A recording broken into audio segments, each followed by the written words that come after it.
સંસ્કૃત પ્રશ્નપત્ર નંબર 2 વિભાગ બી પદ્ય વિભાગ સૂચના છે. નીચે આપેલા પદ્યખંડનો ગુજરાતી ભાષામાં અનુવાદ કરો. કોઈ પણ એક ફકરાનો પદ્ય વિભાગમાંથી અનુવાદ કરવાનો છે. 4 ગુણનો રહેશે.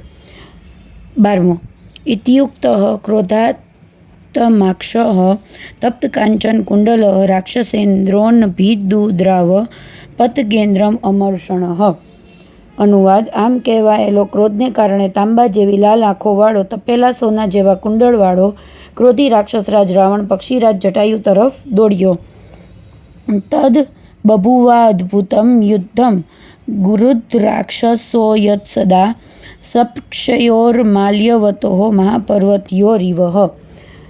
અનુવાદ: ત્યારે તે ગીધ અને રાક્ષસ એટલે કે રાવણનું પાંખો સાથેના 2 માલ્યવાન નામના મહાપર્વતોનું જાણે અદ્ભુત યુદ્ધ થયું. 13મો શતમ પદાની નિષ્ક્રમ્ય શૌચાર્થમ ગચ્છ સત્વરમ ફેનિલેન કરૌ કૃત્વા શુદ્ધો વ્યાયામમાચર. અનુવાદ: 100 ડગલા બહાર ચાલીને તું શૌચક્રિયા માટે જલ્દીથી જા, પછી સાબુથી 2 હાથ ચોખ્ખા કરીને તું કસરત કર. તૈલમ મર્દયકાયે ત્વમ તતઃ સ્નાનમ સમાચર યથાવિધિ જલેનેવ વસ્ત્રમ સ્વીયમ પ્રધાવય. અનુવાદ: તું શરીર પર તેલનું માલિશ કર, પછી સ્નાન કર, પાણી વડે જ વિધિપૂર્વક પોતાનું વસ્ત્ર બરાબર ધો. નવી સૂચના: નીચે આપેલા સંસ્કૃત પ્રશ્નોના ઉત્તર આપેલા વિકલ્પોમાંથી શોધીને સંસ્કૃતમાં લખો. કોઈ પણ 2 જવાબ લખવાના રહેશે. 1 માર્કનો 1 રહેશે. 14મો પ્રશ્ન પર્જન્ય કદા વર્ષતું. જવાબ છે સી કાલે. 15મું મહત્તા યત્નેન શીલા કુત્ર આરોપ્યતે. જવાબ છે બી શૈલે. 16મું કુત્ર પ્રવિષ્ટસ્ય ભક્તસ્ય ભવાની એકા એવ ગતિઃ વર્તતે. જવાબ આવશે બી વિપત્તૌ. નવી સૂચના: નીચે આપેલા પ્રશ્નોના ઉત્તર ગુજરાતી ભાષામાં લખો. કોઈ પણ 4 પ્રશ્નો આપેલા છે અને કોઈ પણ 3ના જવાબ લખવાના રહેશે. કુલ 6 માર્ક રહેશે. 17મો પ્રશ્ન કોઈ પણ વ્યક્તિ બહુવ્રીહી કેવી રીતે બની શકે છે? જવાબ: બહુવ્રીહી એટલે બહવઃ વ્રીહયઃ યસ્ય સહ, અર્થાત જેની પાસે બહુ ડાંગર હોય તે. બહુધાન્ય હોવાનો અર્થ ખૂબ સમૃદ્ધ હોવું. ખૂબ સમૃદ્ધ થવા માટે પુરુષાર્થ ઉદ્યમ કરવો જરૂરી છે.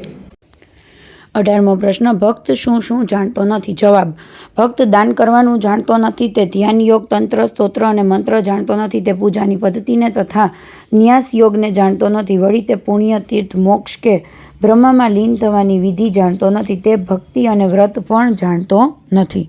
19મો પ્રશ્ન ઋષિ બધા માટે શી આશા વ્યક્ત કરે છે? જવાબ: ઋષિ બધા માટે આશા વ્યક્ત કરે છે કે સૌ સુખી અને રોગરહિત થાઓ, સૌ મંગલકારી વસ્તુઓ નિહાળો અને કોઈ પણ વ્યક્તિ દુઃખી ન થાઓ.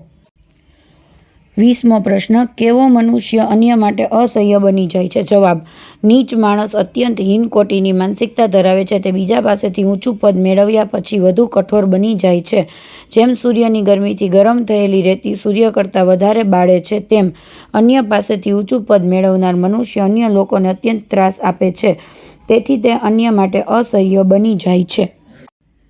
નવી સૂચના શ્લોક પૂર્તિ કરો. કોઈ પણ 4 માર્કના રહેશે, એટલે 1 શ્લોક પૂર્તિ 2 માર્કની રહેશે. 21મું સર્વે ભવન્તુ સુખિનઃ સર્વે સંતુ નિરામયાઃ સર્વે ભદ્રાણિ પશ્યન્તુ મા કશ્ચિત દુઃખ ભાગ ભવેત. 22મું વિવાદે વિષાદે પ્રમાદે પ્રવાસે જલે ચાનલે પર્વતે શત્રુ મધ્યે અરણ્યે શરણ્યે સદા મામ પ્રપાહિ ગતિસ્ત્વમ ત્વમેકા ભવાની. 23મો જાતસ્ય હિ ધ્રુવો મૃત્યુઃ ધ્રુવમ જન્મ મૃતસ્ય ચ તસ્માદ પરિહાર્યેન અર્થે ન ત્વમ શોચિતુમ અર્હસી.